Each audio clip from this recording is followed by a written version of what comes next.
नमस्कार, मैं डॉक्टर नरेंद्र गुप्ता। ये भाई साहब लिखते हैं, सर आप नए सही हुए केस क्यों नहीं डालते हो? इतने पुराने केस क्यों डालते हो?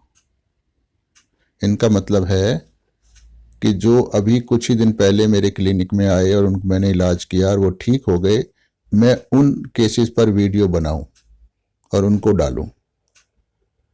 और जो मान लो 15 साल पहले, 10 साल पहले, 20 साल पहले मैंने जो केस ठीक किए थे, उन पे मैं क्यों वीडियो बना रहा हूं? तो ये मतलब कुछ सवाल करने के लिए सवाल किए जा रहे हैं, कुछ समझ है नहीं, कर क्या रहे हैं, बोल क्या रहे हैं। तो क्या जो हनुमान साहब ने, कैंट साहब ने कितने 100 साल पहले केस ठीक किए थे, क्या उनको पढ़कर आप कुछ सीख नहीं रहे? उन्हीं को पढ़ के तो हम सारी होम्योपैथी सीखे हैं। और जो केस ठीक होता है उसी के द्वारा, यानी रोगी की जो इंसान की भावनाएं हैं वो तो शाश्वत हैं। जब तक मनुष्य रहेगा वो भावनाएं तो उसके अंदर रहेंगी।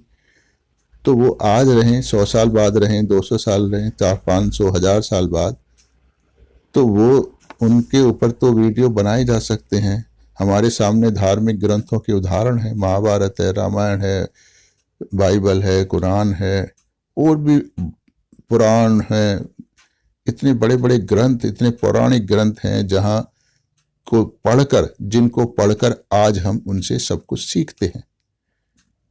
तो वो पुराने होते नहीं हैं, वो शाश्वत हैं। इसीलिए जब कोई केस क्योर किया जाता है किसी दवाई के द्वारा और हम उसका वर्णन करते हैं कि ये मरीज ने कहा और इस मरीज की इन भावनाओं को हमने इस रूब्रिक में बदला और इस रूब्रिक का ये मतलब होता है, सूक्ष्म भी और ग्रॉस भी, तो वो वीडियो शाश्वत होता है। उसको आज भी देखा जा सकता है और 100 साल के बाद भी देखा जा सकता है। वो हमेशा नया ही होता है, उसी से सीखना होता है। तो केस नया हो या पुराना हो, उससे सीखने में कुछ फर्क पड़ता नहीं है। और नए में तो एक दिक्कत और भी होती है कि अगर मैंने आज किसी केस को कहा कि ये ठीक हो गया और 4 दिन बाद ही वो फिर दोबारा लौट आया मेरे पास कि भाई मैं तो ठीक नहीं हुआ, तो फिर ऐसे झूठे वीडियो बनाने से क्या फायदा होगा? आप कौन सी बात सीख पाएंगे?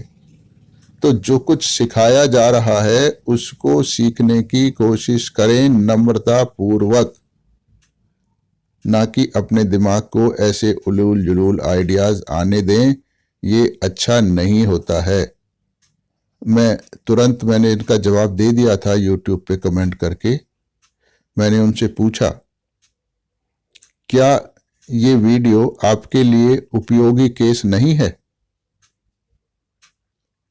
फिर तुरंत जवाब आता है, नहीं सर। मतलब उनका कहना है कि उपयोगी तो है, परंतु कृपया अभी हाल ही में आपके द्वारा सही किए गए कुछ केसों पर भी वीडियो बनाइए। मुझे मालूम है कि मुझको क्या करना होता है, चैनल का उद्देश्य क्या है।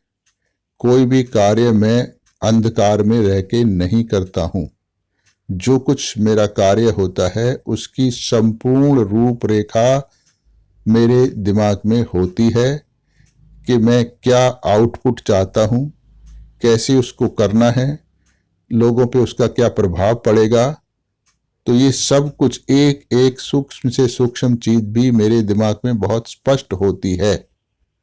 इसीलिए मैं किसी की भी सलाह के अनुसार नहीं चलता हूं, केवल अपनी समझ से चलता हूं।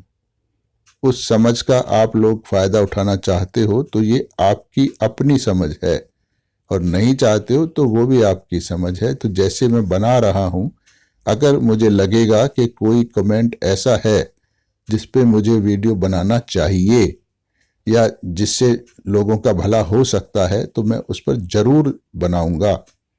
अब इसीलिए मैंने इस श्रेणी को, इस श्रृंखला को शुरू किया है कि जो आप लोगों के कमेंट हैं उन पे वीडियो बनाऊं, ताकि आप अपने मन में होने वाले डाउट्स को, शकों को, शंकाओं को दूर हो सकें और आप कुछ और ज़्यादा सीख सकें। तो ये आपके हित में है, और ये चैनल जो बनाया ही गया इसलिए है कि आप कुछ अच्छी होम्योपैथी सीख सकें। तो इसलिए मुझे ऐसे कमेंट से कोई परेशानी नहीं है, उनका जवाब देना मेरी जिम्मेवारी बनती है, इसलिए मैं दे रहा हूं। हालांकि बहुत से लोग मेरे इस कदम को शायद अप्रूव ना करें, कि वो कहेंगे कि आप इन लोगों से क्यों उलझते हो, ऐसा लोग मेरे साथ कहते हैं। तो ये उलझना नहीं है, तो उनकी नासमझियों को थोड़ा सा समझदारी में बदलने का प्रयास है। धन्यवाद।